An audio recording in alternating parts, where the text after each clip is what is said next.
ডাব বিক্রি করে কি পরিমাণ ইনকাম করা যায় চলুন আজকে আপনাদেরকে একটু দেখাই। তো আমাদের বেশ কয়েকটা নারকেল গাছ রয়েছে, প্রায় 15টা মতো। তো তার মধ্যে 4-5টা নারকেল গাছে মোটামুটি ফলন হয়। তো আজকের ব্যবসায়ীরা এসেছে, কিছুক্ষণ আগে এসে একটা ডাব গাছ থেকে মোটামুটি একটা কাঁদি নামিয়েছি। তো একটা কাঁদিতে কি পরিমাণ ডাব রয়েছে চলুন আপনাদেরকে দেখাই, এবং সেই ডাবগুলো ব্যবসায়ীরা কত টাকায় কিনে নিয়ে যায় আমাদের এখান থেকে সেগুলো আপনাদেরকে বলছি।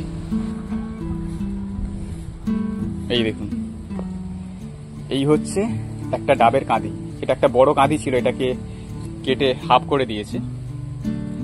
তো এখানে প্রায় 33টা ডাব রয়েছে। আর এখন আমাদের এখান থেকে ব্যবসায়ীরা গাছ থেকে ডাব কিনে নিয়ে যাচ্ছে পার পিস 30 টাকা মূল্যে। তো প্রায় এখানে 1000 টাকার ডাব রয়েছে। তো এবারে ভাবুন, একটা গাছে একটা কাঁদি থেকে যদি প্রায় 1000 টাকার ডাব পাওয়া যায়, তো সেক্ষেত্রে এরকম যদি 10টাও নারকেল গাছ থাকে, সেখান থেকে কি পরিমাণ টাকা ইনকাম করা যাবে।